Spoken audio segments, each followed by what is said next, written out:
Ladies and gentlemen, as promised, it's 1 o'clock, so we'll start again. I hope you all enjoyed your lunch. As I mentioned, this whole project started with a phone call, and my strong advice to you, ladies and gentlemen, is that if Penny Tripp from Greenway Conservation Services ever rings you with a proposal, that you accept it and embrace it immediately. She is herself a person of great quality, but she leads a team that is really quite outstanding, not only in the professional work that they do, but in the way they do it. They are cheerful, they are collaborative, they are generous, and they deliver the goods. These are qualities that are not always common in arts and cultural practices. So the notes that Penny has provided for me follow. Penny is General Manager of Greenway Conservation Services and was co-project manager for the Loong Conservation Project with myself. Penny is a cultural collections and engagement specialist with over 20 years, hard to imagine, over 20 years experience in the heritage and creative industries. She has worked in state and regional cultural organisations throughout Australia, managing the care and exhibition of collections and delivered community engagement initiatives at heritage places such as the Melbourne Cricket Ground, Federation Square, Old Melbourne Jail, and Flemington Racecourse. She specialises in the delivery of innovative programs and infrastructure to support heritage collections. She is currently General Manager in the Faculty of the Arts at the Melbourne University, managing the strategic and commercial operations of the Greenway Centre for Cultural Materials Conservation's commercial arm, more commonly known as the Greenway Conservation Services. She manages a team of specialist conservators, some of whom are with us today. Ladies and gentlemen, without further ado, I give you Penny Tripp.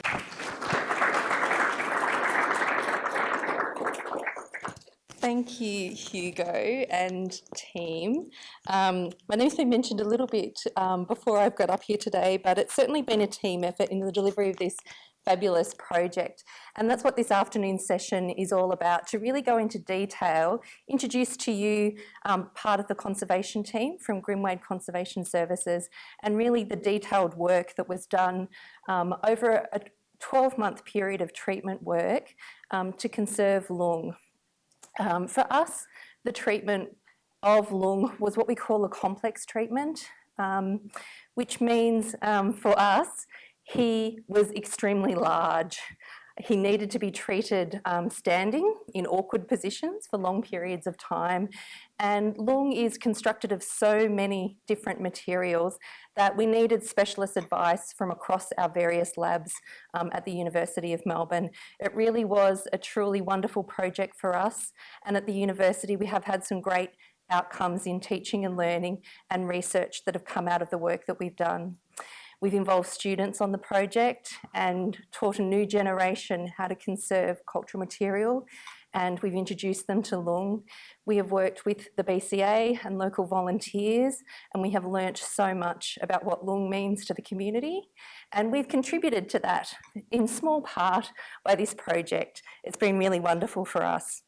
And as Hugo mentioned earlier, we've won 2 awards for the work that we've done, a local award, a Victorian State Award, and a national award around community engagement and also the expertise in conservation as well. So a great achievement for that work that we've done together collectively as a community group in conserving Loong for the future. So today in the afternoon, for the next few hours, we're going to talk about that detailed conservation work with some of my team members. So I'd like to introduce you to Dr. Holly Jones-Amin, Miss Megan Hall, Dr. Evan Tyndall, Dr. Rahane Mirabatali, and Miss Marissa Mucic, who will be here today to talk about the various components of the treatment work that's been done. As you can see, we have a lot of doctorates in my team. They have great research expertise and great technical skills. But for our first presentation, without further ado, I'd like to introduce Dr. Holly Jones-Amin and her co-presenter, Megan Hall, who will be here today to talk about the start of the project. Holly is the team leader at Greenway Conservation Services, and she leads the team in objects, archaeology and textiles conservation.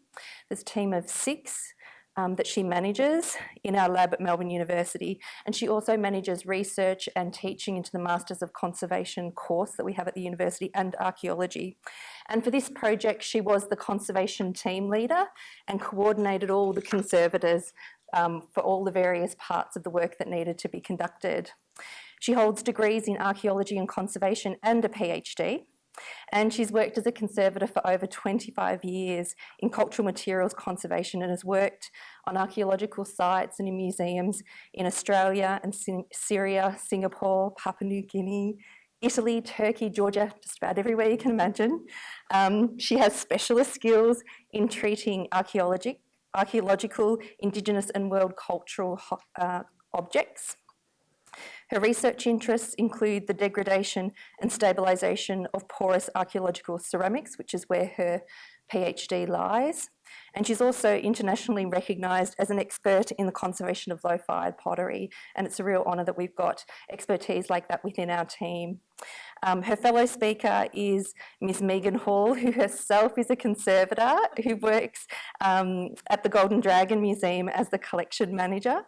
She started in that role in November 2021 and has been a really integral part of this project on the ground for us and coordinating some of that work along with the rest of our team.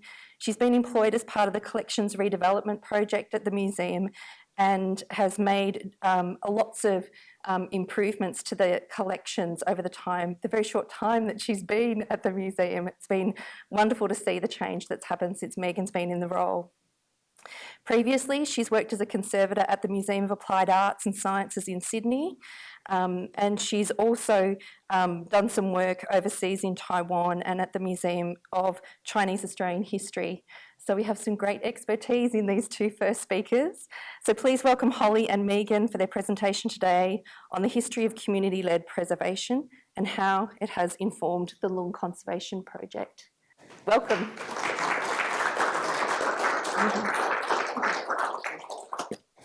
Thank you, Penny. I'd have to say we're really thrilled when we found Megan had the role at the museum. We speak the same language and knew Megan already. So, fantastic that she's here. And we know that Loong continues to be well looked after with both Meg and Jude and the Golden Dragon team and the Bendigo Chinese Association. So I'd have to say that the first dragon I worked on or saw was the one in Ballarat. And when I saw him, I could not have imagined Loong. I saw him in a museum store. He wasn't out and he wasn't as large. And Loong is there for everyone to see, and he's enormous. The biggest object of my career, I'm sure. Okay, so we're going to look at some of the changes that Loong's had over time, as well as introducing the Loong Conservation Project to contextualise the afternoon.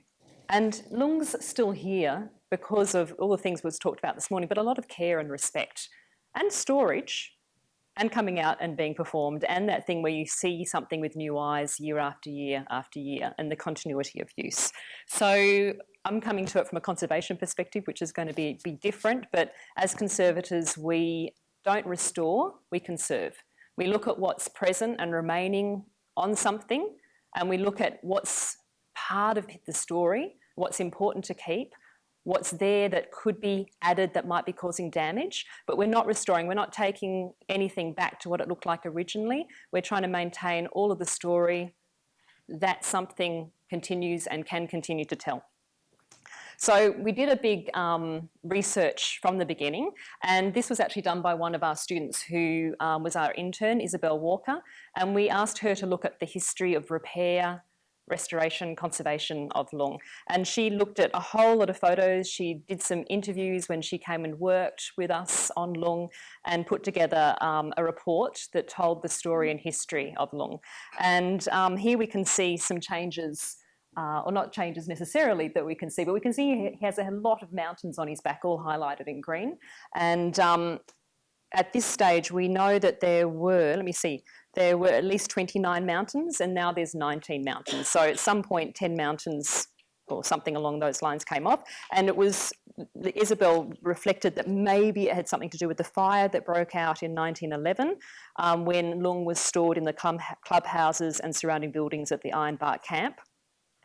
Where according to the Age newspaper, many of the buildings were destroyed, and it was stated that the dragon and parade paraphernalia were removed from the burning building before they were attacked by the flames. So from the very beginning, Loong was in the newspaper, he was being protected, and thanks to that, he's still here today. Here's some changes that we could see in his neck. What we think is that he had a longer neck to start with than he has now. And also we can see that the neck colours changed in order, so taken apart and restitched together. And we can also, if I can get the thing working, where I've got the arrow, we can see a stain here and here that look like they're identical, but in different places on his neck, so that we think the neck was unstitched and restitched together. Lots of changes to his mane and beard over time. And in this one, we can see that we think his beard, I should have said beard, not mane, here is longer than it is here. So potentially the same beard, maybe had a trim, looks a whole lot more curly here, and then over time got shorter tufts. And that would be reflective of use, being stepped on maybe, dragged, maybe even brushed out, maybe being loved, but changed over time. More changes in the 1950s and 60s, and here the skirt's different. We've got all the different layers of the skirt here, and you can see damage here where it's been ripped and bits of the fringe that's come off and broken over time. Here it's not being paraded with, nor here. And there's a little bit more to say about that a little bit later on. And then changes to his mane. It's been painted over a number of times. So enhanced and changed in the decoration, much brighter here in 1969 than 1964. And here we'd come to community and early conservation repairs. This one was taken from some footage, but as Lee showed in his slides as well this morning, there's always been repair to Loong, including with a cigarette. He's been near fire more than once, in other words. You can see it in conservation photos too, the early conservation labs, people were smoking, not so unusual. So in 1991, Loong went on permanent display at the Golden Dragon Museum. And so therefore he went from a period of, or a whole story of his whole life in boxes and coming out and being put away, coming out and being put away, to being permanently on display. And this probably saved his life in some ways and put him under risk in others, because he's under light exposure continuously. But then he's also seen and loved and respected. So he's been now parading for 70 years. And what does that mean? He's been on display now for 30-ish years, a bit more than 30-ish years now. And the picture here is Betty Luke, who was a textiles conservator here in Bendigo, and she did a lot of the textile repairs with the Bendigo community members, from what we understand and what was shared with us about her work. And Megan's got the legacy of things that she conserved, and also some paperwork and photographs as well in the store at the Golden Dragon Museum. And then also Lee introduced this morning that in 2000, or I think it was Lee or Sophie, introduced that in 2000 the museum was the recipient, or the Bendigo Chinese Association recipient of a $25,000 grant to prepare him for Centenary Federation. And he really was deconstructed and reconstructed in this time, and lots of quite big structural repairs. We can see brown packing tape. We can see where there was holes where the horns went in and rips around them. This is one of the horn insert locations. So lots and lots of repairs. And if those repairs hadn't occurred, there's no way he would be in the condition now. So a big part of his story is being repaired, and prepared for display, for parade. And we can thank the Victorian government twice now for the work that enabled. We found a lot of domestic materials when we did the conservation on him, when we did our examination, and included things like, on his scales we found cardboard from domestic use, so things like Kellogg's cornflake boxes were located, which is a lovely part of the story of, well, sustainability, isn't it, which Marissa will talk about, but in a different way, reusing things that people had at home, which were added to Loong, until, I guess, a very Australian and a very Bendigo story about repairing him with the materials people had at hand. Also, another point is when they did the work, they took him apart, which we've not done. We didn't take him apart, we worked on him in situ, but a considerable amount of work can be seen here in his mane. So some of this is, you can see the level of damage here. You can see this is most likely holding bits together and additive, and then actually covering up and repainting. So quite a lot of additions were added at that time. And also to the scales. And we found when we looked at the scales, some of the scales are quite different in colour. And Rahane is going to talk more to you about the silk, but you can see here areas where the stuffing that's underneath the silk on the scales is coming out.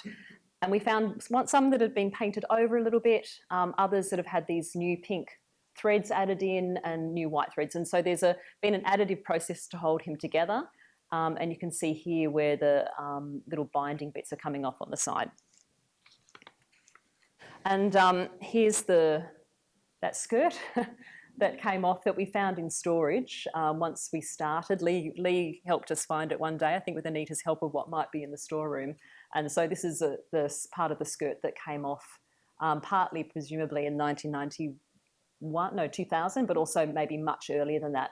And the beautiful thing, and here we can see a join too, but one of the beautiful things about the pieces in the storeroom show the colour that Loong was at the time that those bits came off. So he's much brighter and much stronger, and much like the other dragons in the museum, far more colourful than he is now.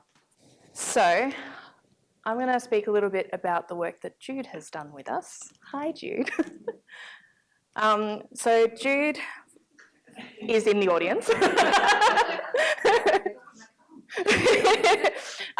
Jude was engaged in 2012 to help prepare Loong for the Chinese New Year parade in 2012, and she has been an extraordinary asset to helping with caring for Loong since that time. For those that don't know Jude, she is a regional local conservator, private conservator, who works on all sorts of bits and pieces, extraordinary range of materials experience, but she's been helping, as I said, with Loong from 2012. So Loong has been paraded only a few times since the museum opened, and one of those times was the Chinese New Year parade. And at the time, there was a priority that was identified to consolidate flaking paint and the cracking mirrors along the body of Loong. And alongside that, so these mirrors here was consolidating these, and also some of the covers for the mirrors around were secured with adhesive or stitching where appropriate. Where required, loose scales were restitched using historical stitching patterns, and also the existing holes as required to ensure that no new holes were made to create further damage. In 2019, of course, we had Dagam Loong come to Bendigo. It's a very big, extraordinary event where all 4 of our processional dragons were brought out to greet him. Well, 4 including Dagam Loong. So Ya Loong, Sun Loong and Loong all went out onto the streets of Bendigo to greet Dagam Loong when he came. And Jude was involved in preparing him in advance of that parade to stabilise him. The focus of this treatment was in fabric stabilisation, securing the scales, and some work on Loong's head, which you can see here, which is a step-by-step process of repairing a section of a section of his head which was damaged from his stand from being put on display. Jude also undertook all this work with the help of BCA volunteers, especially people like Kirsty Jones, and was an extraordinary amount of work to be able to prepare him for that. And this was the last time he paraded on the streets of Bendigo. Jude has also been heavily involved in assisting us with maintaining the level of care for Loong anytime he's been moved. the handling and movement of an item like this is very delicate, as every time you move an object of such fragility, there's always a chance of damage. And it is unfortunately an accepted level of damage when it comes to an object like this, but we want to reduce it as much as humanly possible. And Jude has been very integral to the discussions around how we handle and move him up until this project. As part of the Loong conservation project, which we'll talk more in detail, Loong had to be moved 3 times, I believe, and Jude was heavily involved in managing those moves each time, as you can see. Well, you could have done this yourself, it's fine. As you can see here, this is us moving Loong back into position for his final move, which happened in July last year, to put him into position where we turned him around so that his head is in more prime position for the audience moving through the museum. And this was probably one of the biggest moves we've done with him, and if it wasn't for Jude's guidance, I think it was very, very, thank you, Jude. What I'm getting to is thank you. Well, but yeah, so, and Jude was also heavily involved in the treatment as well. So I will stop embarrassing you. Thank you, Jude.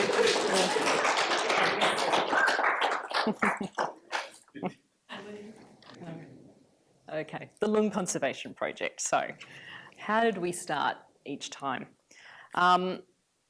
We'd already had, as I said before, the Ballarat dragon in our lab, and we were asked when we worked on him that we gave him tea and something from the garden daily that we were in the lab because he was awake and he was to be kept awake. And that was the first time I'd heard about a Chinese object or a Chinese thing, a Chinese being kept awake. And so when we started this project, we were very mindful that we were also working with a dragon of great power, who is a being.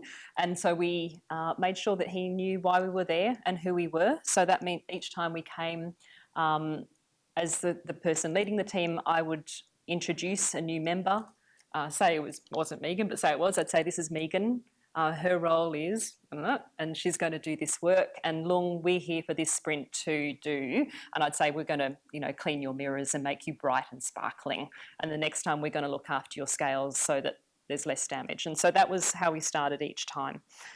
We did a very detailed examination of Loong, and this is a typical commencement of any conservation project, except Loong just happens to be, one scale would have been enough, but I think there's 26 scales. There's a lot. And there's well over 19,000 mirrors. And so there was a lot of elements to document. And we actually started this during lockdown, and we had one of our students who was in China, a Chinese student who couldn't get to Australia, called Jingwen, and she with Marissa undertook a detailed condition report of Loong using documentation from Jude, using photographs we've taken and looking at past what had happened. And then we came in and we started looking further. So just to start with some project figures, we typically came to Bendigo for 3 nights, worked for 4 days. We came 13 times in total. We have 12 qualified conservators, 6 emerging conservators, conservation students, and 41 times that Bendigo Chinese Association members worked with us. It was equal to 1,500 hours, we think, of our hands touching Loong, and over 2,000 hours of us doing all the other work that came to do the project as well. And one of those was that because Loong is listed as living heritage, which Anita, I think, did a lot in, I think it was 2007, because he's living heritage, he was eligible for a living heritage grant, which is the $133,000 that was referred to. But also meant that every single step of treatment that we did, we couldn't just go and do, we had to get permission to do, which meant we needed to demonstrate to Heritage Victoria what we thought needed doing, what it looked like us doing, and we did this in a document. So we do a picture of the problem, explain the problem, illustrate how we were going to deal with the problem, and then the results of that testing, which might be more than one thing. And one of the things that Rahane will talk about is the use of a particular adhesive that they didn't want us to use, and then we made arguments because we thought it was the best thing and then they allowed us to use. We started off by cleaning Loong, and you can see the beginning of working. This is Tan here working with us. And here I've got us cleaning, but I thought really I could call this like connection in friendship, because when I arrived today, two of the people, Adrian and Tan, you know, it was so lovely to see you both and to be greeted, and that was what it was like working on Loong. I think we all felt really happy to be working, and I know a lot of you are here today that worked on Loong with us, but there's many more that didn't.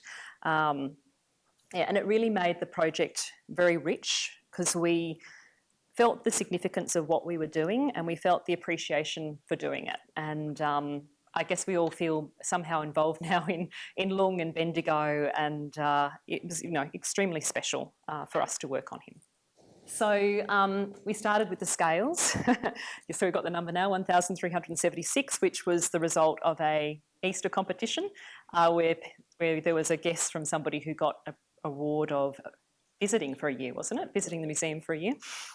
Rahana is going to talk more about that, so I won't go into detail here, but a lot of scales on him. And then we also did do some reversal of old repairs. Here you can see there was one that had mirrors in it, and there was one that had the beautiful kingfisher feather cheeks. And so with the mirrors, we reversed and took off paint that had gone over at some point in when he'd been repaired by the community. And that was to enable the mirrors to shine more brightly. With the cheek, he had some old repairs that would have been relatively invisible at the time of repair. But over time, the light had caused the pink thread, to fade, and it looked like more like Frankenstein lashings than it had looked when it had first been done. So we reversed this, and actually stitching silk is can be quite fraught. So in this one, we've actually done an adhesive repair instead of restitching. So those sorts of things we did that would improve his appearance aesthetically and make him last longer. But there were other things we didn't do. One thing that we did do was there was some foam inside supporting one of the structures. It was an old foam that deteriorates over time. We simply replaced it with a new foam that has much better longevity properties. But we addressed each one step by step, and we had many documents to get approval. But one of the ones we did was at the very beginning, which Marissa put together, is a big document about how we were going to go about cleaning him and all the different stages of doing so, with who should do what. So which ones did we think the Bendigo community would do with us, which ones we do on our own, and it's got you're very welcome to have a look at it. In fact, what we've got here is a box, which I'll show in another slide, but it's got all the different materials we used on Loong, which we left with the museum, so that the museum can, Meg and with other people, can continue to use the same materials without having to go and purchase them. And it's a kit ready for the emergency or for a period of time when you're doing a maintenance of him. We also raised Loong's head, and this required quite a bit of consultation. You can see us here with Doug, myself and Meg, and also Hugo, who's not pictured here. But we did a lot of discussion about getting his neck off the ground, these bits here. So he's actually got two plinths underneath him here, which were done by the wood turners of Bendigo, did these for us. And we felt afterwards, I remember Doug saying he just looked like he was at the right height now, looking down rather than being lower. After the super move with Jude in charge, we went through every single scale and looked at what the condition of it was after the move. And as Meg said, with something of this age, there is going to be some damage with movement. And I'd say we did maybe 60 scales the repairs that we had done had failed. And that's a good thing in conservation if your repair has failed and there's not new damage. And so the repairs that had failed were little bits of Japanese tissue paper that were adhered on, or bits of scales that were scalloped edges that were adhered together. And it was the friction of the scales on top of each other as he moved that caused that damage to occur. But as I said, the damage occurred to new repairs, not to Loong. And so we went through and repaired those. What we did was, because he, so to speak, was slouching between the bamboo hoops, We've got bits of archival board inside, these long strips here that hold his back up now. And that supports the fabric and the scales, and it means that the weight's distributed, and it means those areas won't be the bits that go first. It means there'll be more even deterioration continuously along his back. But of course, when we did that, we then had, very like Lee's picture, these big gaping bits. And I'd have to admit, there is the odd photograph of us looking through. Maybe you feel it's acceptable to include it now. But anyway, it was kind of a moment of joy that we were able to look through the holes. But what we've done now is we've come through and we've lifted these up, and I've got some literally legal tape, which is pink legal tape that was used to hold it up, and we selected the legal tape over using white cotton tape to distinguish when the repair was done versus older repairs, which is something we do in conservation. So earlier ones that Jude had done were in white cotton tape, older ones done by the community or even original to Loong, they're much more yellow and brown in colour, and our addition is legal tape. We didn't just use it without testing it. So Rahane did some tests on it to both check whether the dye ran and also what its ageing properties were like, or if it off-gassed anything that was going to be problematic. And after we did that all and put it in our Heritage Victoria document to get requests, they said, oh no, we wouldn't have questioned that one. It's like, oh, damn, damn it. Anyway, we were thorough, as we should be.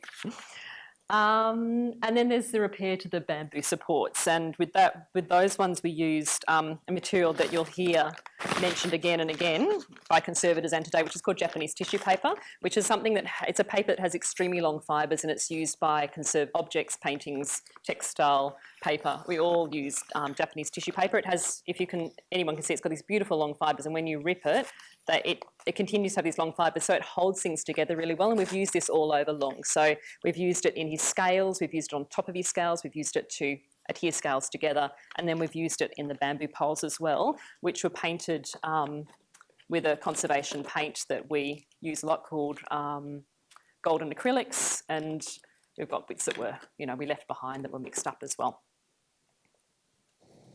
And then we used an adhesive called fish glue as well, or by obvious name, fish glue comes from fish, and you can see me inserting it into the poles here.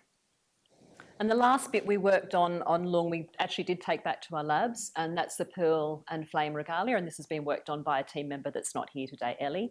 And they were worked on with all the same materials as the rest of Loong, but just with the benefit of having our bench next to us and working from our homes and from our labs rather than coming to Bendigo.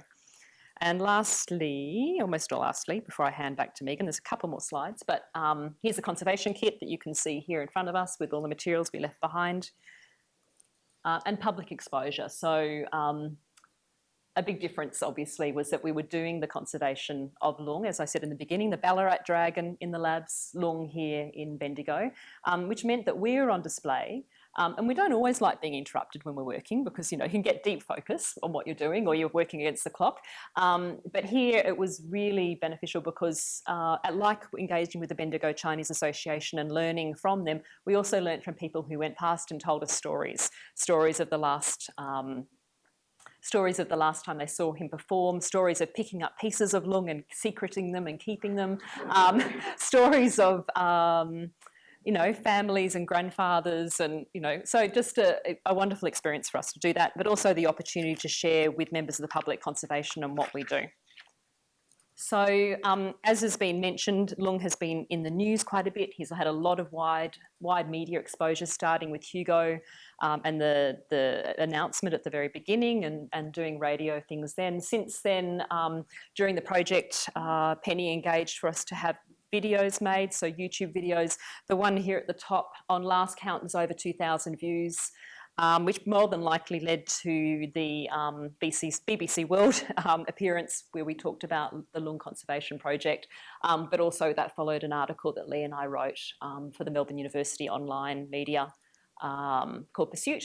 And also Hugo, myself and Lee all interviewed by SBS, and there's an article in Mandarin and in English, which is called, was it something like Conserving, it's a beast.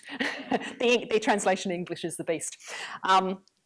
So thank you for listening to my part, and Meg will complete the presentation. Thank you. The project itself was quite extraordinary. It was an extraordinary amount of work and we achieved a lot, but we've also achieved a few things since the project has ended. So I wanted to just take a bit of a moment and just highlight a few of those things. Firstly, as previously mentioned, we have won a couple of awards. So firstly, in October last year, the Australian Museums and Galleries Association Victoria, or AMAGA, awarded us with the Archival Survival Award for Small Organisations for the Loong project. And that's a state recognition with the AMAGA is a national peak body for museums in Australia, but at the state level, they recognise the project. And then the AICCM, or the Australian Institute for the Conservation of Cultural Materials, which is the peak body for conservation in Australia, recognised the project for the award Outstanding Treatment of the Year in 2022, and that was awarded in November last year. Both of these awards are incredible recognition of the work that has been done by not only the museum, Grimwade and BCA, but the community at large for its care for this extraordinary beast. I also wanted to comment on the other ways in which this project has created a beautiful collaboration with the University of Melbourne. Grimwade obviously is a commercial sector of conservation, but there's also the Grimwade Centre for the Conservation of Cultural Materials, which is a master's course that is run in Melbourne, and it is the only one of its kind in Australia. Students, obviously, as Holly mentioned, were involved in the Loong Conservation Project, but we've also had other projects with the students since that date. So in July last year, we had 15 students and a teacher come up to be involved in a subject called Content in the Field, which is these pictures here, and they helped us with doing a reorganisation, a reshuffle of a whole bunch of pieces in our museum to work directly with the collection, to learn how museum functions and to gain extraordinary experience. We, as a museum, really greatly benefited from all of their support in that. Last year as well, we had a collaboration with a thesis from a student named Emma Ward, who wrote a thesis predominantly on the care of the dragons with Dagum Loong as a case study. She took a lot of the work that's been done as part of this project and looked into the future of how we could care for the dragons moving forward, especially taking a community-led conservation perspective on how we could use the community as a key core factor in caring for the dragons moving forward. And this project will inform a lot of decisions will help inform some decisions into the future. We've also had opportunities with students volunteering at the museum who are current students, and as someone who's very passionate about education, I'm very thankful to have the opportunity to be able to work with students to provide opportunities for experience in this field in the museum sector. It's very difficult to get experience and to get jobs in this world, but any opportunities are wonderful, and I'm very thankful to have that opportunity. This year we have a student currently treating a lion head of ours. It's a northern lion. As part of their course, they do a subject called Treatment 2, which is where they actively treat an object from a museum. That student is using the Loong Conservation Project as a case study for her treatment, and we have been in discussion about how that would be used moving forward. And we've also got other opportunities for more research and possibly internship placements as well. So it's become a really beautiful relationship between us and the museum, us and the university, to be able to develop this collaboration. So I really want to thank Holly and Penny especially for being able to help foster that moving forward. Now, as a general statement, obviously Loong is very important. He is a significant part of the collection, but he's not the only dragon that we have. And as a living collection, every Easter the dragon walks out the front door. And as a collections person and a conservator, that makes me a little nervous, as you can probably understand. However, it is a very, very, very pivotal part of what makes this museum so fundamental in Bendigo, and so significant in the broader spectrum of museums and communities locally, nationally and internationally. And as a result, we need to think into the future about how we're going to look after not just Loong, but also all of our dragons as we go forward.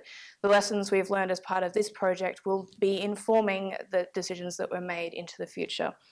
Community-led conservation practices that I spoke about previously are going to be included in these considerations as they emphasise the significance of the living contemporary culture within Bendigo and its surrounds as it applies to the museum's collection.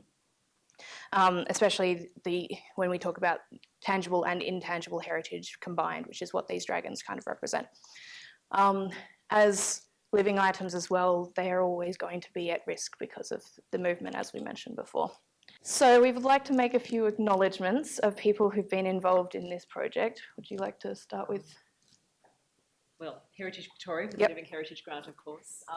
Working with the Golden Dragon Museum, working with Hugo, Meg, Lee, and all the other people in the front of house. The many volunteers that worked with us. It's lovely to see some of you here today. All the people from the Grimway team, not just us, the ones that are speaking today, but ones that aren't with us in other labs. So we worked with paper conservators as well. Our students, Jude, of course, Pangle Associates, which Marissa will chat about, and of course the legacy from Russell and Anita Jack. Thank you very much. Thank you.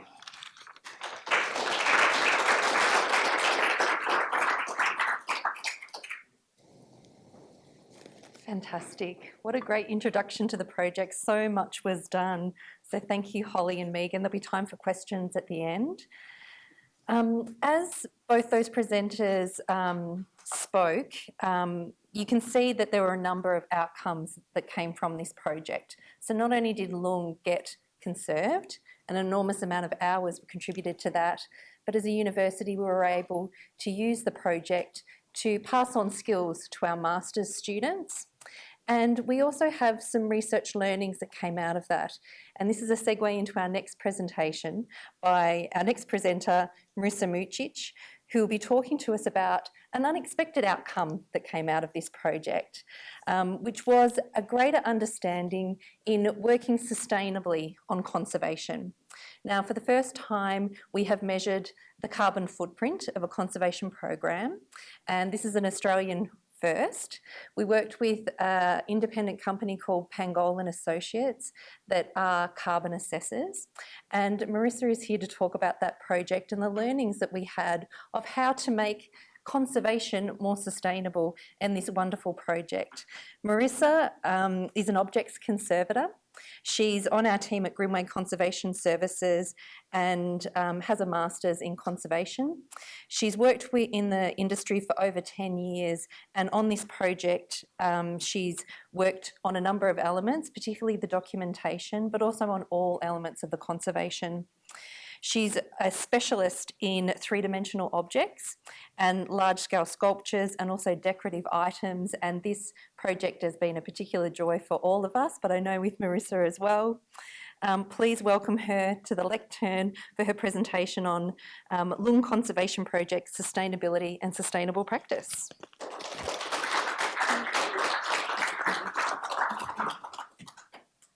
Thank you. It's a very fancy introduction. Thank you, Penny. I'm here today to talk about sustainability and sustainable practices with respect to the Loong Conservation Project.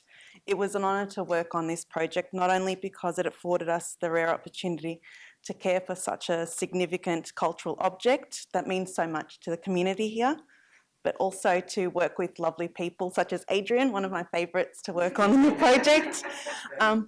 You're welcome, Adrian. Absolutely. The project also provided my colleagues and I with the opportunity to pilot a large-scale conservation project that has a central focus on sustainable practices.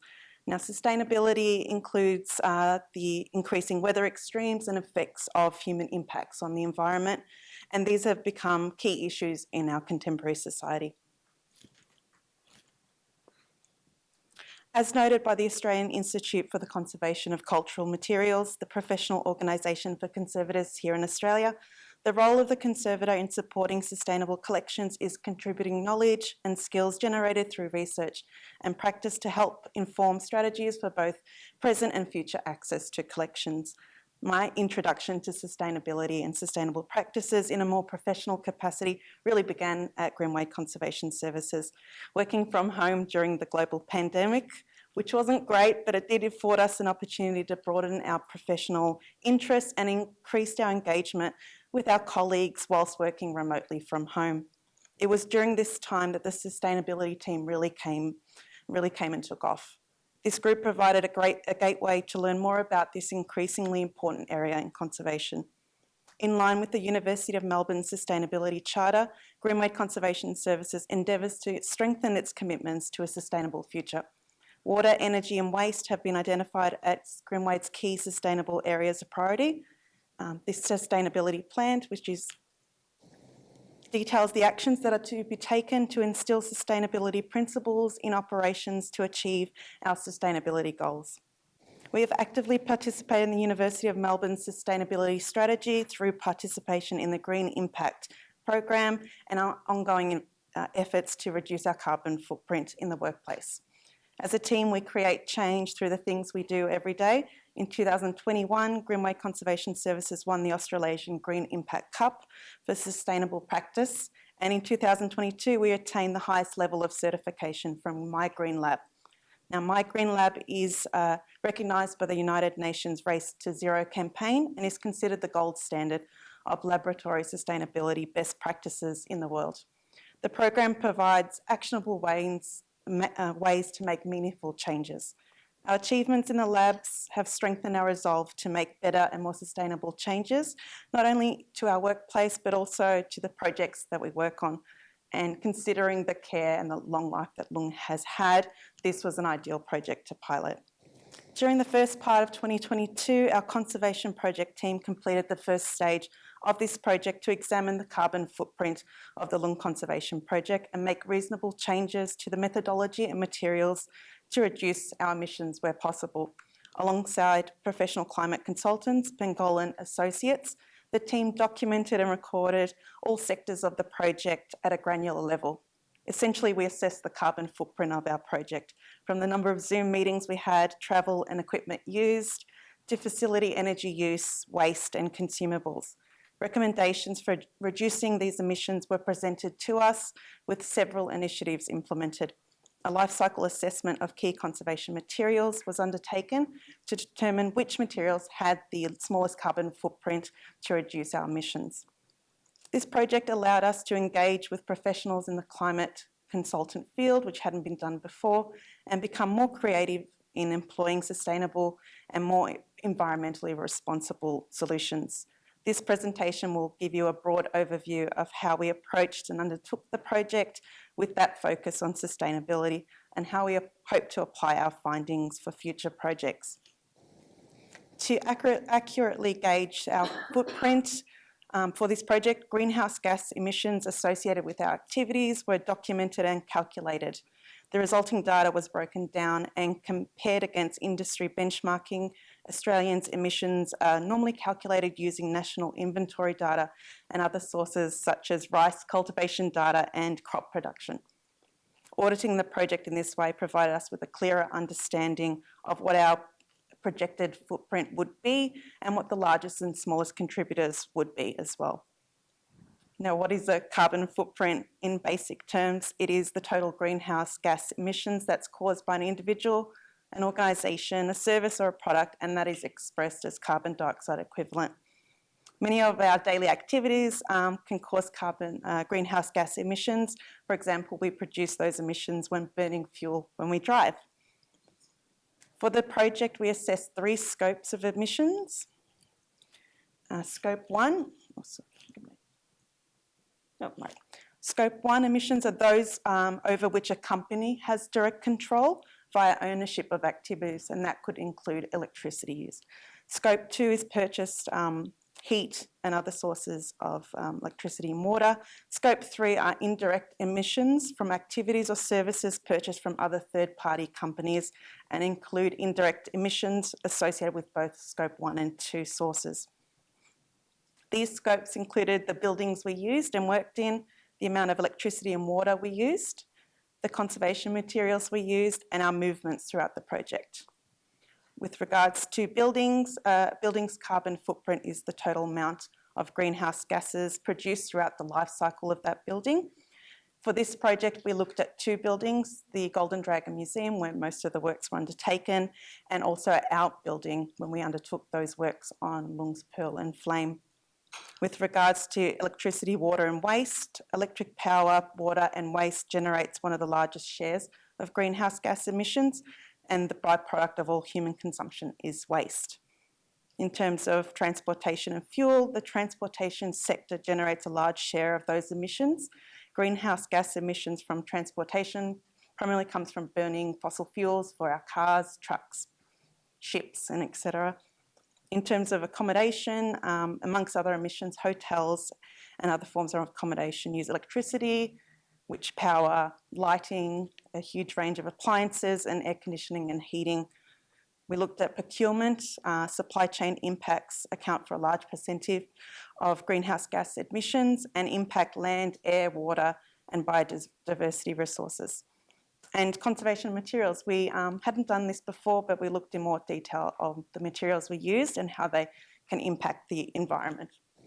Assessing a material's sustainability is not foreign to us as conservators or the field itself. The inclusion of materials life cycle assessment for this particular project elevated our knowledge and understanding of specific materials from their initial material extraction to their end of use life. Now, a life cycle assessment measures the impact on the environment associated with the life cycle of a product or a service, and really show organisations how to become more responsible by considering the impacts that are associated with their products and their services. For us, the main goal of this assessment was to model the environmental impacts of key materials that Holly may have mentioned before when she was discussing the treatment, and these materials are Lee Valley fish glue, a collagen-based glue which can be used as an adhesive, a consolidant or binding medium for pigments and fillers, Fenori seaweed, which Rahane will chat about in more detail, a polysaccharide extracted from the mucilage of 3 different types of seaweed, so not just for eating, we could use that for our treatment as well. Wheat starch paste, which is a natural polymer and is the most used adhesive for paper conservators and paper conservation, and the combination of Japanese tissue and wheat starch paste. As these products have different properties and functions, the quantity that we used varied throughout the project. The findings of this LCA study were discussed with key stakeholders, including the Golden Dragon Museum and Heritage Victoria, as part of the process of getting approval for each treatment step. The total life cycle of each material was assessed essentially from the cradle to the grave, from the raw extraction and production, the raw material transportation, manufacturing, transportation, installation, end use, and that recycling final stage. Using software, global and Australian specific inventories and research-based activity data, Fenori was identified as the most sustainable of the materials that we assessed. And these are just some of the areas that we looked at for that assessment. A range of midpoint indicators, which are highlighted, were calculated for this study by the climate consultants, including global warming potential, acidification, human health toxicity, so cancerous and non-cancerous properties, and water scarcity potential. This study showed that Fenori seaweed was the lowest or had the lowest impact in all the categories assessed. The inclusion of a life cycle assessment was quite innovative for us as a team. It gave us, helped us in clarifying the trade-offs between the 3 sustainability pillars, the life cycle stages and impacts, products and generations, by providing a clearer picture of the positive and negative impacts of these materials throughout their life cycle. Not only did we assess materials that we worked with, we also received emissions forecasts and a summary of our findings during the midway point of our project.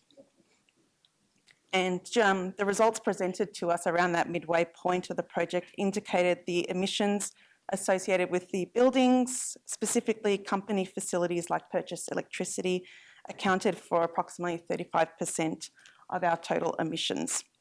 Transportation and staff commuting accounted for around 11% of our projected emissions. Travel was an unavoidable but really essential part of this project and to deliver it successfully. any and all works on Loong, given his size, had to be done in situ, thus requiring our team to travel to and from Melbourne. So in terms of documenting our travels, it was really important to get that fine detail. So all fuel usage, transportation were recorded for assessment. As shown in the slide, we looked at everything from fuel type to vehicle type, make and model, to ownership of the vehicle. Given the conservation works undertaken were completed in multiple stages, travel and transport were flagged for us as key areas that we needed to improve, including a modal shift to lower carbon transport systems such as public transport. Here we have some of our sustainability actions on Loong, so it's just taking place as our team members. Here we have, this was part of the early part of our project, which is our conservation team using locally procured materials to paint the support stands on Loong.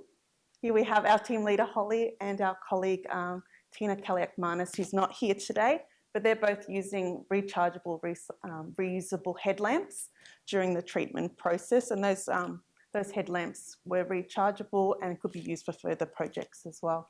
Here we have the sorting, recycling and documentation of all waste broken down into materials that could be used for upcycling, those that needed to be appropriately recycled and disposed. And finally, we have our newest team member. This is Larry Edwards, who's in the room today. And Larry's using upcycling material. He's using soft plastic packaging, which is this here, to create a custom micro spatula to use to apply adhesive and stabilise Loong scales. So small ways in which we could improve our behaviours. Overall, from material selection to modifying our behaviours, sustainability was really at the forefront of this project. In terms of electricity, water and waste, we switched off all lights and vacuums were not in use. We used rechargeable, reusable headlamps, sorted and documented the amount of waste generated during each treatment phase. The waste was then sorted for appropriate upcycling to make new tools for recycling and disposal. In terms of transportation and accommodation, we carpooled to and from Bendigo to reduce the number of cars in use. We increased use of alternative modes of transport and reduced the use of single occupant vehicles and vehicles miles travelled. We favoured and selected vehicles with higher fuel efficiency. In terms of procurement, we sourced and purchased materials locally here in Bendigo. We reused consumables, including brushes, foam and plastic scraps, and cotton wool back at our labs in North Melbourne post-treatment of Loong. As previously discussed, we undertook an innovative life cycle assessment of conservation materials used in the project and selected and used these materials based on the results that we gained from the life cycle assessment. And finally, our daily habits and behaviours. We used keep cups and bottles. We avoided use of single plastics. We walked to and from all meals and accommodation. We avoided the consumption of red meats and dairy due to the higher emissions rates. These improvements to our work practices may appear small, but collectively they are positive ways towards achieving sustainable treatments, whereby each action and choice are made with the understanding of how that action may impact our environment. Based on our forecasts and emissions results, by far the most significant carbon contributor were the buildings that we worked in. What we could really change were our own habits, the decisions we made, how we travelled, what we ate, what we recycled, and the materials we used. The project allowed us to be more creative in finding environmentally responsible solutions and empowered our conservators to find ways to be more sustainable in our everyday lives. By determining the areas in which the largest emissions were generated, we can target these areas now and further improve our approaches to hopefully achieve carbon neutrality for future conservation services. Thank you.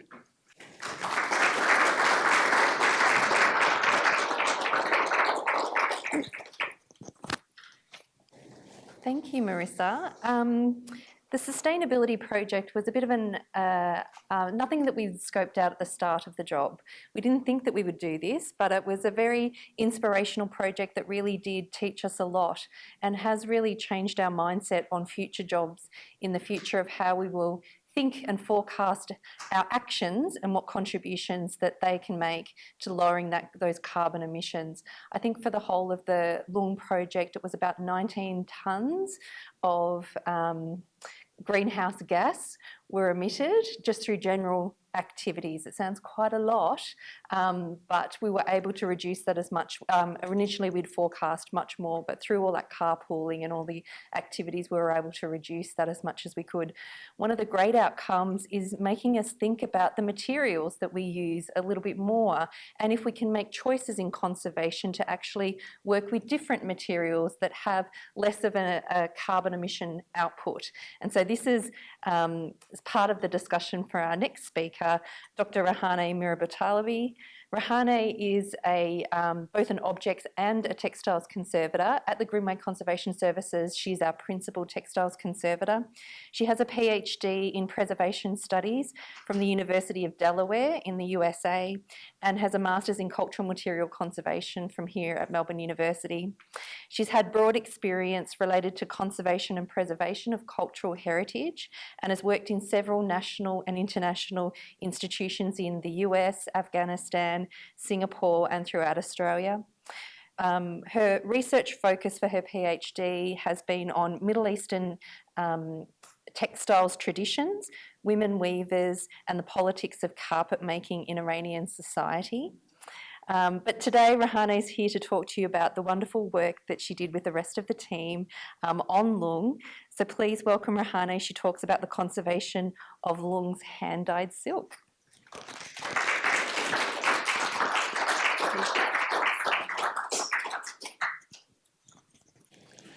Good afternoon, and thank you so much for your kind introduction.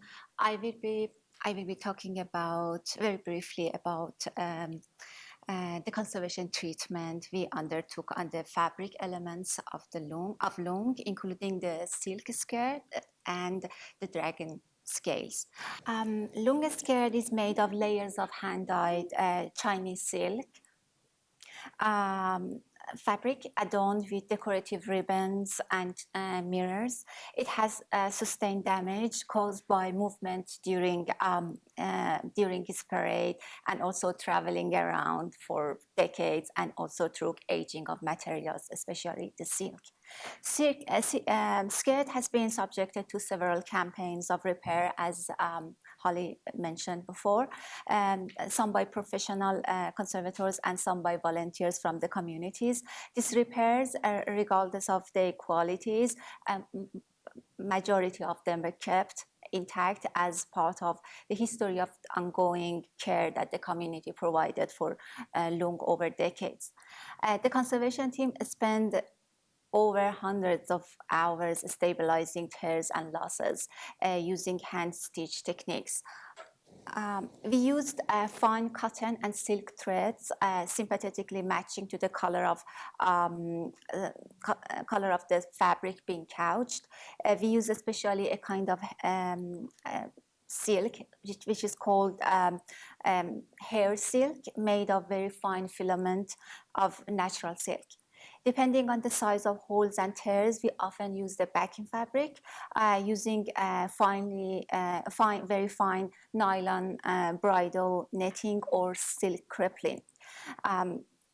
Because for this treatment, we needed to use very light materials because the skirt is already standing, and we wanted to add as little to the weight of the hanging skirt as possible. So textile repairs is usually performed with textile lying flat on table. Repairing Loong skirt required conservators to work on a vertical plane. This made a neat and controlled stitching very challenging and physically demanding for us. But the area required the most significant conservation was Loong scales, created from silk, cotton, paper, copper alloy, and mirrors. The visible and extensive damage to silk was of particular concern, resulting in exposed cotton fibers protruding. So to repair and stabilize the scales, a consolidant known as phenori, as my Marisa talked briefly about. We chose that consolidant in combination with hand-colored Japanese tissue paper, selected for application to the silk loss area, repositioning the cotton fibers and sealing the surface. The Japanese tissue were tinted with matching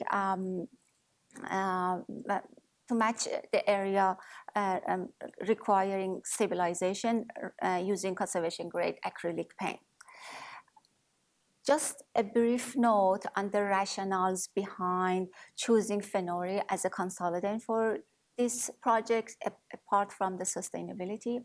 Phenori is a polysaccharide obtained from mucilage of 3 seaweed species living in the sea waters of Japan, Korea, and China. Is generally known in Western conservation, especially in painting conservation, for application to consolidate matte paint and friable mediums.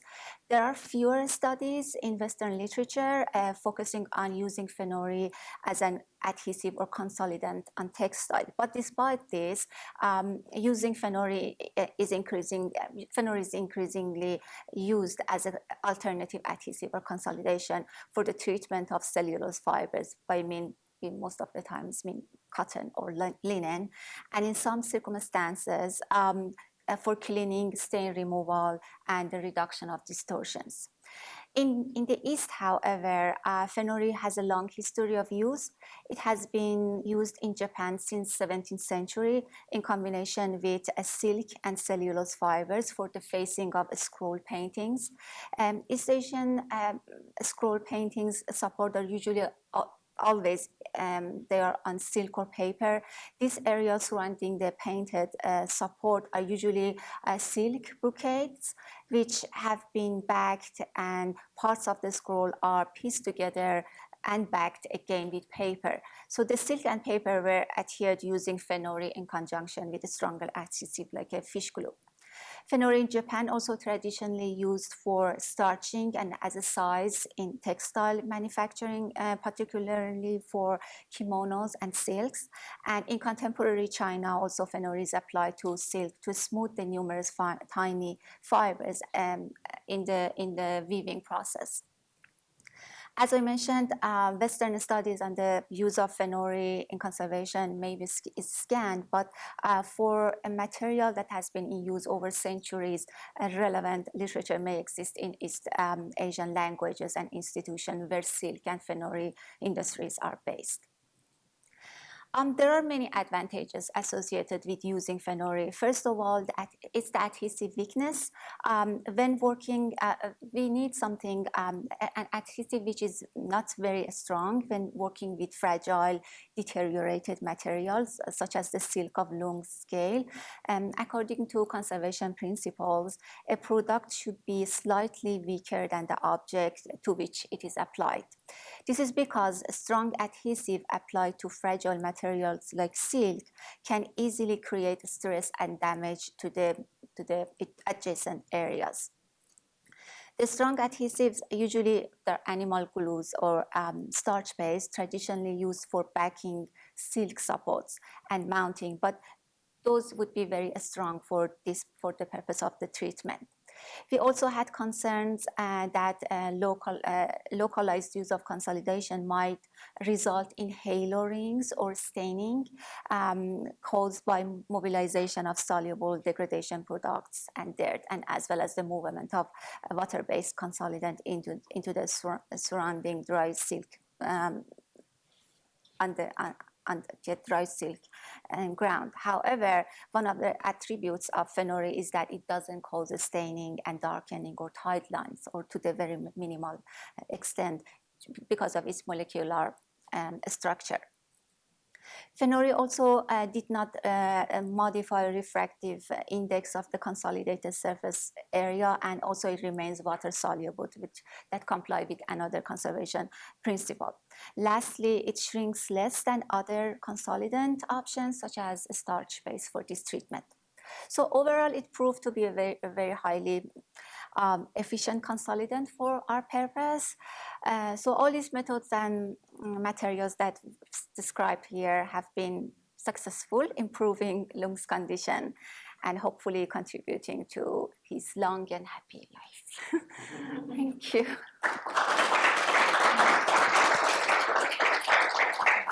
I can see it. There we go. Thank you, Rahane.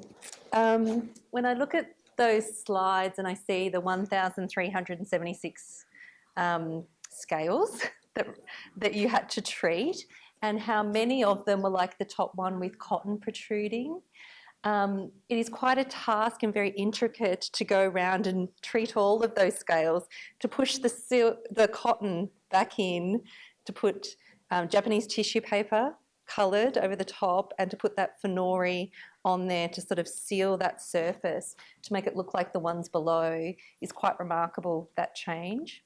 So after all of that work was completed and Loong was finally treated, he had his final move back into position when we had all the carriers come in and move him. And then after that we went back and reviewed the scales again, and even the abrasion from that very slight move had created an extra 25 holes in Loong that we went back and repaired again. So he is very fragile, and Jude would know that over his parade time. So the silk is very fragile. And so that was the significant work that this project did, is in really stabilising that as much as possible and extending that life as much as we could. So thank you, Rahane, for that. That was fantastic. And for our final speaker today, we've got Dr. Evan Tyndall. Evan is an objects conservator at Grimway Conservation Services and specialises in outdoor sculpture, built heritage and emerging technologies. He's previously worked in the US at the Florida Bureau of Archaeology and Research before joining the University of Melbourne about 10 years ago now. Evan obtained his PhD from the University of Melbourne in 2019, undertaking research on 3D printed materials and their merits in using in conservation practice. And he has an interest in these emerging technologies within the work that he does for Grimwade. Evan has used this PhD research in his work here with Loong, and he's going to speak about that today. So please welcome Evan for his presentation on dialing up the latest in 3D manufacturing technologies. Okay, cool. Hello, everyone. Thanks for coming out today and for also hanging out for the last presentation. Great. So as Penny alluded, I'm actually going to stand over here because I don't have anything that I'm reading, and so I'll be just sort of chatting to you so I can see the screen a bit better. So as Penny alluded, this project actually presented, when I was looking at it, a good opportunity for me to implement some of my PhD research. And what sort of gave me the idea was when we did our initial condition assessment of the work back in early 2021, what we noticed were around these poles, a number of losses to the paint. These stands are really functional, but what I think was happening, and they're sort of in a linear shape, and then also on areas where it's just generally more raised around the nodes in the bamboo. And so what I think was happening was when the poles were coming in and out of the stands, there was probably a bit of abrasive action there. And looking forward to sort of preventing that in the future, we were coming up with some ideas around how we might remedy that or mitigate that issue. Some of our earliest thoughts around this were to insert some foam around this area to provide sort of a soft barrier to prevent that abrasion. But one of the issues with this is that foam over time, it just sort of breaks down. It's not the longest in terms of longevity. Also, the holes, so the poles that you use to carry the dragon are of various diameters. And so in some of the areas where the poles are meant to go, the tolerances, so the space between the stand and the poles is actually very little. And so you can't really get foam that is functionally, well, you can get foam that's thin enough, but not necessarily functional in terms of actually preventing that wear because it is so thin. So I was thinking to myself, oh, look, I think I might have another solution to this that sort of harks back to the research that I was sort of looking into for a number of years. And so that is, why not make a custom part? And so you might be wondering, well, how do we go about doing that? There's actually a really great new technology that is probably about 40 years old now, but over the last 5 or 10 years has become a lot more commercially viable, and that's 3D printers. You've probably heard a lot about it in the news, and what's really good about 3D printers is that you can use them for bespoke applications. So in this case, very bespoke. We can design something that's custom for the case or for the stand so that it fits it specifically. And it's also ideal for when you need, when you need low volume parts. So for example, not ideal if you need 10,000 or 20,000 of something, but when we only need 22, it makes it a lot more financially viable. And so this is actually the 3D printer that I used. We'll talk about how that technology works in a little bit. But before we get to the printing part, we actually need something. We need a file design that we can print from. So that's where design software comes in. And fortunately, in this case, it wasn't rocket science. But if you do need to design a rocket, you can. But this is the software that I did use. It's called Fusion 360. It's by Autodesk. And basically, you just use different geometric shapes to make the part that you need. And so we don't have to go into the specifics of that, but very, very powerful software. Fortunately, through Melbourne Uni, you can actually get a free license, and you can try it if you ever are interested in it. There's lots of good tutorials as well. So what I did, and this is sort of represents the initial design that I came up with, and that is a sleeve that sort of fits in between those, in between the stand and the poles. And you'll notice that it's in 2 parts. And the reason I made it in 2 parts is, and Jude can definitely attest to this, is that when you can't actually, the poles are so long that you can't actually lift up one pole without lifting them all up to get it out of the stand. So you kind of have to lift the whole thing up. And so this was designed so that we could actually fit those 2 barriers around it, so that you didn't need to move the dragon and risk damaging it. You could just fit these in. And I actually brought the prototypes that I printed out, and might get Marissa to sort of pass them around. I'll take a few because I do want to demonstrate something, but you can pass them around. You can see sort of how these initial prototypes worked.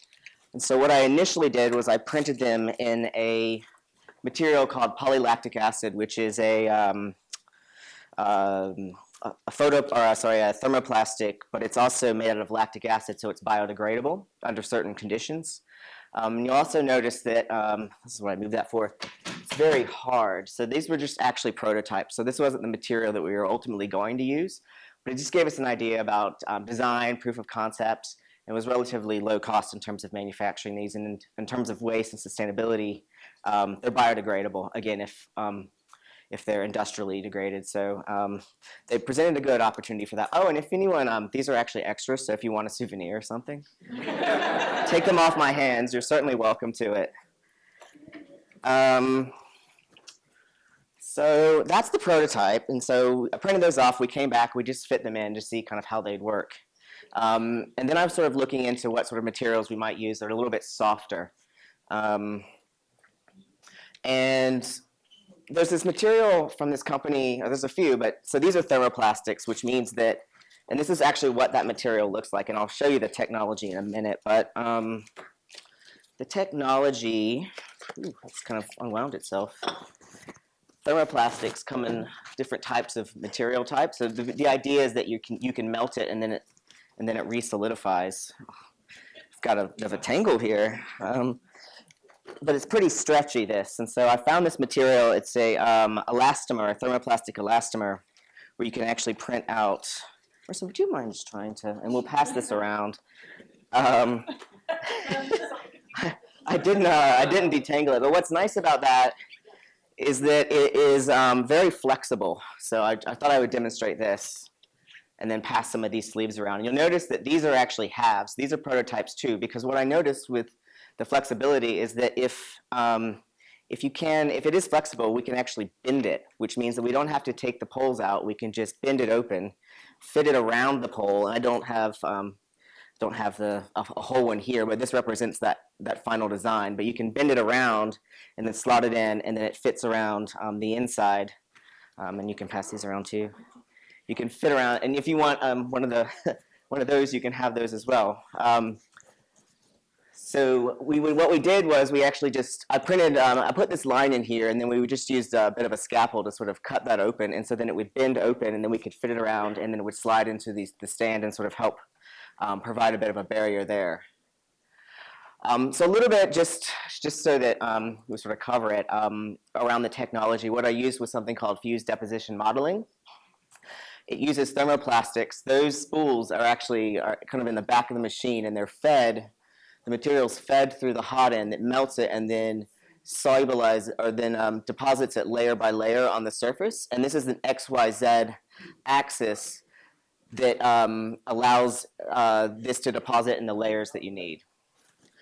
This is sort of just a bit of a bigger image that shows those layers being deposited. So by the time the first layer is down, it's cooled enough so that the next layer can be applied on the top, and it builds it up layer by layer until you have the object that you need.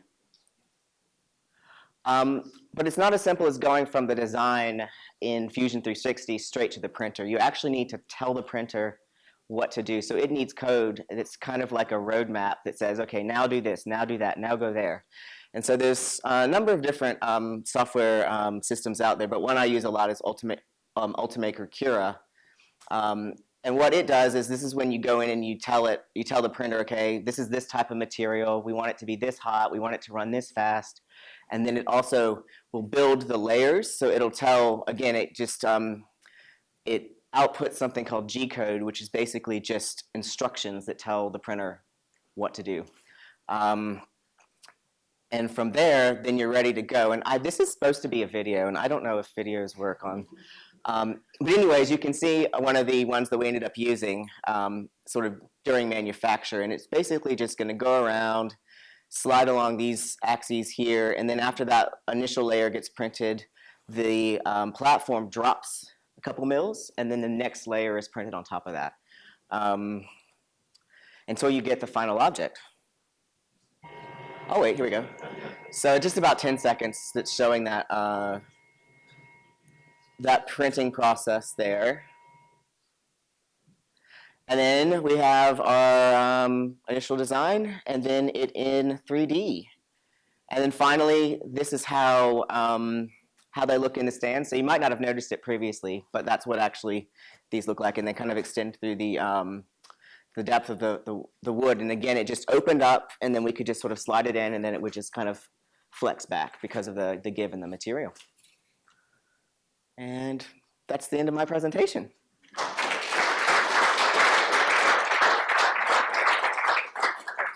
Oh, yeah. Thank you. Yeah, no worries. Thank you, Evan. Well, now's time for a little bit of a Q&A if you want to bring the seats up. So that's an overview of the conservation works that were conducted in that 12-month period. You can see the level of detail that we went in across a number of different areas, and the expertise across the university and our team and beyond that was really called on for lots of different elements. We looked into everything with minute detail and did a significant amount of research, from that use of materials through to the hows and the whys of what we're doing. But the objective was really for us to have a great outcome for Loong, to sustain him into the future as long as we could. And I thought we'd have a little bit of a Q&A if you have any questions about the work that was done. But one question I have for my team is, and probably Holly might be the best one to answer it, is how long before we need to come back? What are the key things that are going to be causing Loong's deterioration into the future?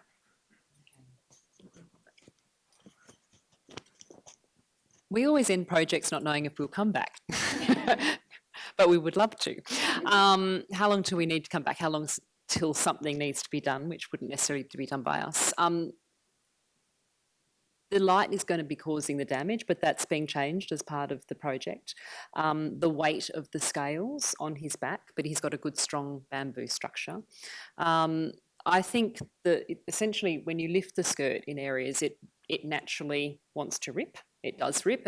It very little causes it to rip. So more couching will be required, which is what Wahane and Jude did a lot of work on during the project.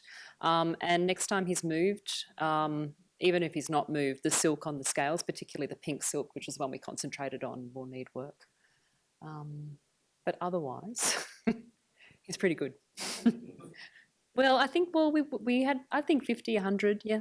I think, but you know, you can't really guess. But he's in the best condition he can be in now with materials that will last. Yes, Kia. Just following on from that, so you and the team, Holly, and you went into this. Did you go into it with a sort of thinking that it was a care and maintenance and stabilisation of works, or did you think it was going to be out marching again? So just curious to know. No, we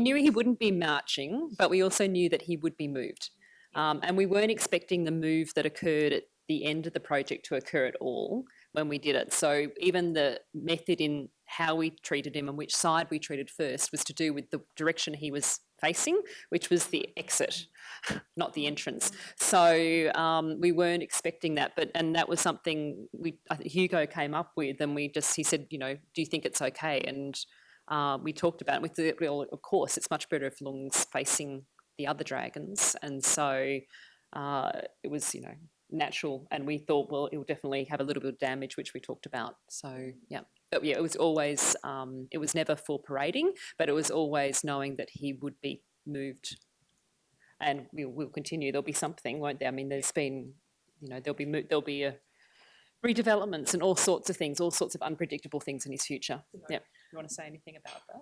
I'll just note that the movement of Loong did require consultation with Heritage Victoria because of his listing on their list. And so when we decided to turn him around, basically we did actually have a plan to move him. It was going to be a very small move though.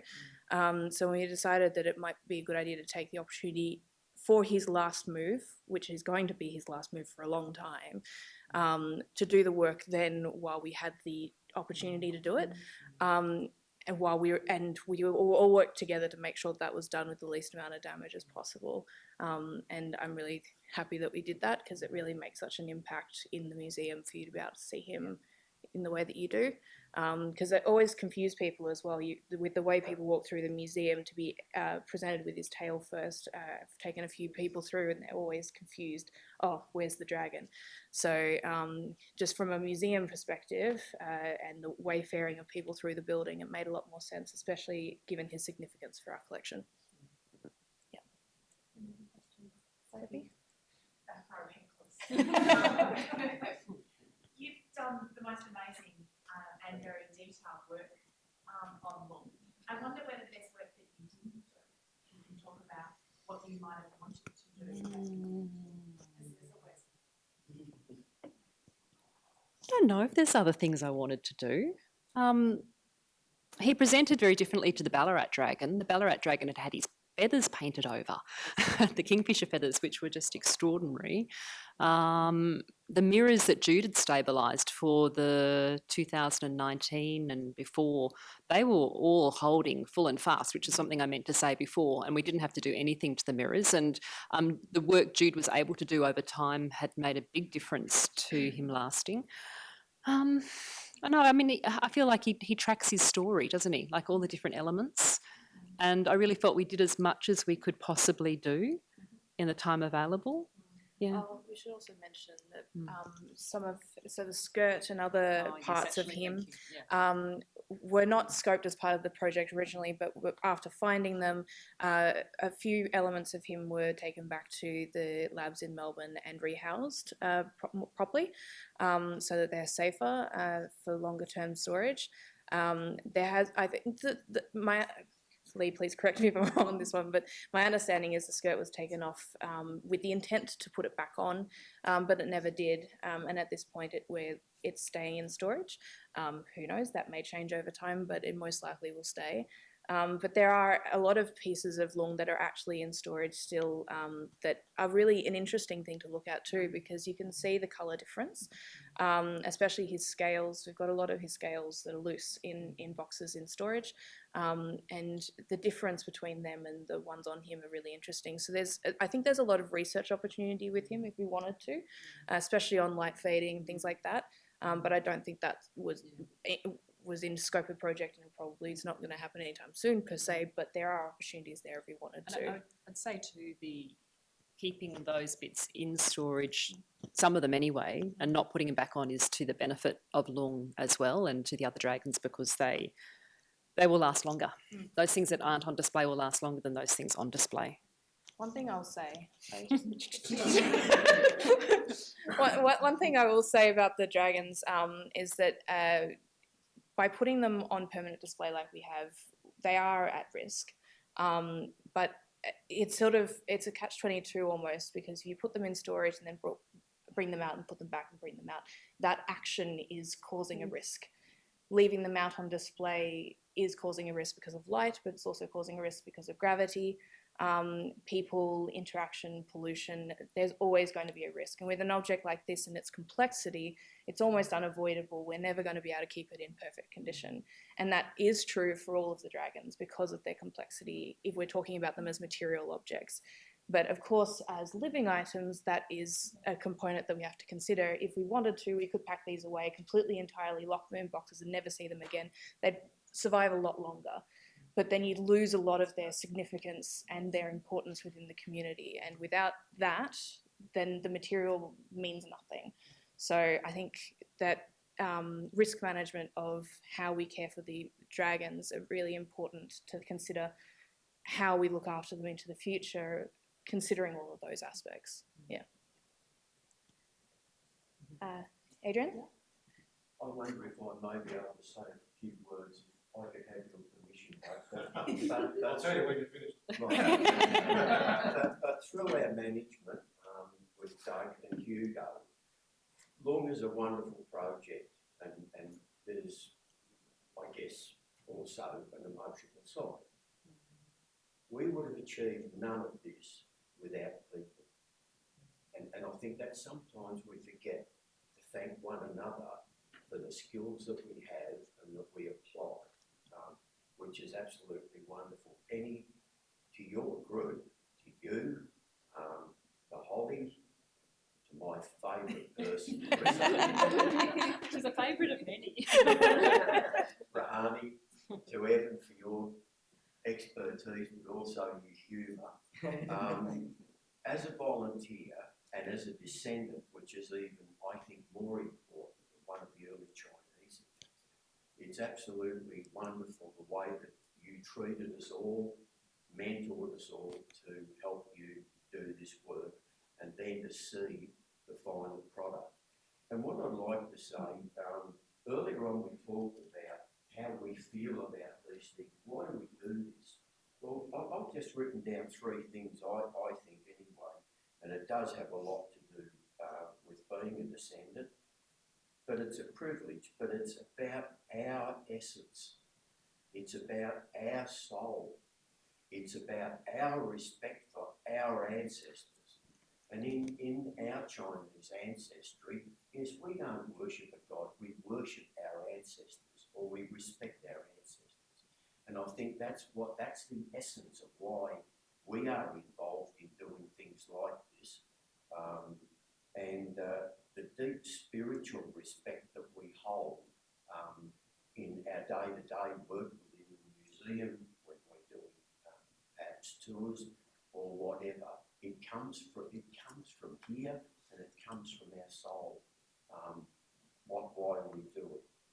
And finally, the principles that contribute to our passion and what we are, and when we bow with our incense, we bow to the past, the present, and the future. We've had the past of our ancestors, we're living in the present, and our conservators have done that for us to make sure that we preserve our future. Thank you.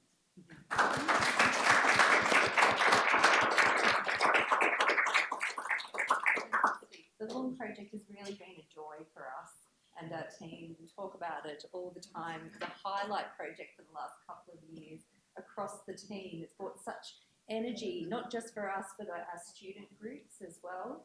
Jude, you got a question? No, I think Anita has. Oh, yes, Anita.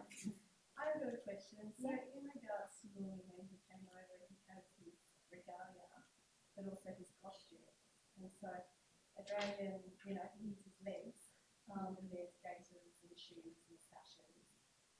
and so forth, but I'm wondering whether that's going to be part of the conservation work in the future.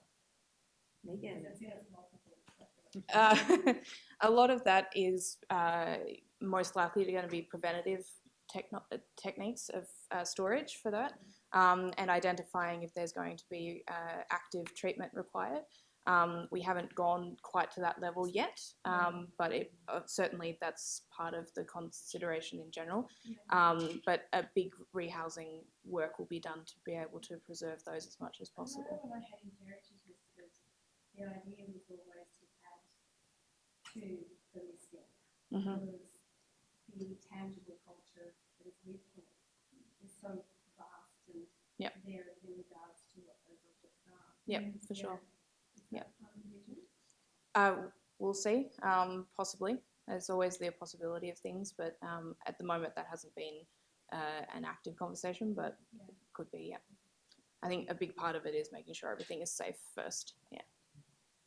Yeah, Larry? Sorry, just on that point, Megan actually helped us create, when I was working with the textiles, that we was able to identify a lot of the pieces that were used in the original regalia, and we took a lot of those pieces and put them together and preserved them and boxed them ready for what the next project is. Yeah. So there's some incredible pieces in the collection. Yeah. I would just say that there's a lot of things to be done with this collection, and so much of the collection is so significant that the possibilities are kind of endless there. But definitely keeping all of that in mind. Yeah. Can I just say I was really interested, Holly, when you were saying that you don't normally show when you're conserving, and you've got people walking past and having a look. So what I was fascinated about was you were saying they were talking about when they last saw Loong, family things, and I think you really talked about this. It's a living icon, and I'm wondering, is the museum going to be capturing more stories about Loong and continuing that? I mean, Loong is going to be there for however long it can. Yep. But I think that capturing those stories, which is something that I've been doing as a nurse, capturing nursing stories, because those stories don't last. And you've got people here now, not necessarily here, but in our community, they've had those memories. Yeah. It would be great to capture. For sure. As Sophie, I think, mentioned, we do have an oral history collection that was reported a number of years ago. And so we have some records of these things. A big part of my work at the moment as part of the redevelopment project I'm involved in with the collection is improving documentation so that we can keep a lot of these stories, because they are held in the heads of the community here, some more so than others. And so a big part of my job is to ensure that that is documented correctly. So yes, that is a component of the work. We haven't currently got a plan for recording stories necessarily at the moment in a sort of this sort of way, but that's always in the realm of possibility. But we do have existing oral histories, yeah. Because in concert with conservation, it would just mean so much more. Yeah. As I mentioned before, the material, physical history of Loong and his story is held in his body, but his spirit is held in the people. And a comment that was made about the spirit and the soul, I'll mention that when we awoke Loong for the first time, or moved Loong for the first time as part of this project, it was the first time I think I've ever felt a spirit in an object. So there is something really strong about him and his presence. And that's from me coming in as an outsider. I'm new to Bendigo. I don't know this story very well. I'm still learning. So it's always a chance to improve on those stories and record more. Yeah. One thing we were very thorough about as part of the project was knitting all the conservation history of Loong together in one document. So we did a lot of research and pulled lots of documents and lots of narratives and photos. So there is one history from as far back as we can to now of all the work that's been done on him, and that's equally, important of that life and telling the story of his treatment by community over time as well. So that will go into the library records and live on for the next conservators. Yeah. Another question, yes. I enjoyed my time working with Holly and the team, volunteering. Now that Loong has been conserved, stabilized, will he ever come out? Jude, would you like to Well, to me, Loong is a living creature. Mm-hmm. Yeah, but he won't survive. It's too. The I don't think HB would let Holly, can I grab that? We Yes. don't have any plans to. I think a lot of consideration will have to go into that movement. Yeah. And we were conscious of Loong's had a fabulous life, and all the repairs that we are doing is the testament to a fabulous life, a fabulous parade life and celebration that he's had. And so they're wonderful things for us to be working on. There's no sadness in it. There's great joy in working on a project like this. So I think if he was to ever come out again, have a lot of consideration about what that would mean for him sort of moving forward in his life, and also on the stress on Jude in managing that project. That's it for the end of our session this afternoon. So thank you very much, and I'll hand it over to Hugo for final comments. Can you move the chairs back? Thank you, ma'am. Ladies and gentlemen, I feel we could spend the rest of the afternoon asking more questions, but there is a road show down at the museum starting at 3 o'clock, which is awfully soon. We came to hear about Loong and the conservation project. We've learned many, many things. We've made some new friends and caught up with some old ones, and we've even had the offer to make a rocket, which frankly was more than I was expecting. I want to thank all of our speakers and the event partners, including the Victorian Government's Living Heritage Grant Program, the University of Melbourne Centre for Chinese Contemporary Studies Seed Grants Fund, the Trobe Art Institute for providing this wonderful venue, and our project team consisting of members of the Bendigo Chinese Association, Golden Drag Museum, and the Grimwade Conservation Services. Could we give all of those a round of applause?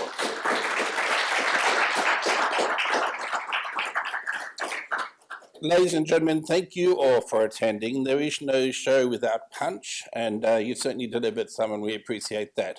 Thank you for giving up your Sunday. This closes the symposium. There is the roadshow, as I mentioned, down at the museum. I did just want to wrap up with two thoughts, though. I think there have been two very particular outcomes from the Loong Conservation Project. One is, to state the bleeding obvious, that Loong has been conserved to an international standard. The question was asked, was there anything you wanted to do that you couldn't or didn't do? And the answer is, I think, no. It was a very dynamic relationship. We are not shy of ideas at the museum, neither is Grimwade Conservation Services, neither is the BCA. We kept coming up with ideas and we kept saying yes, which stretched the budget in every possible direction. But we got there and it was fantastic. So the first and most important outcome is this extraordinary conservation of this extraordinary living creature of Loong. The second, though, happened in one of the talks, in one of the school groups that was going around. And we have groups regularly visit the museum. It's a great pleasure when the schools visit. And this particular group was doing one of the sprints, and the team was in. And I asked Holly if she wouldn't mind giving them a small little talk, because as you've heard, they were out on show. And so Holly, of course, said yes, because that was the spirit of it. So as the group came around, we stopped. I introduced Holly. Holly gave her 5-10 minute talk. And during her talk, she said, to become a conservationist, you have to, or conservator really, to become a conservator, you have to do a number of university degrees. And then went on with the talk. And then at the end of the talk, Holly said, are there any questions? And there was a pause, as there always is. And then a girl up the back raised her hand and said, how many degrees do you have to do? I think that's a great benefit. And that's one we'll see in years to come. Thank you. Please come and visit us at the museum.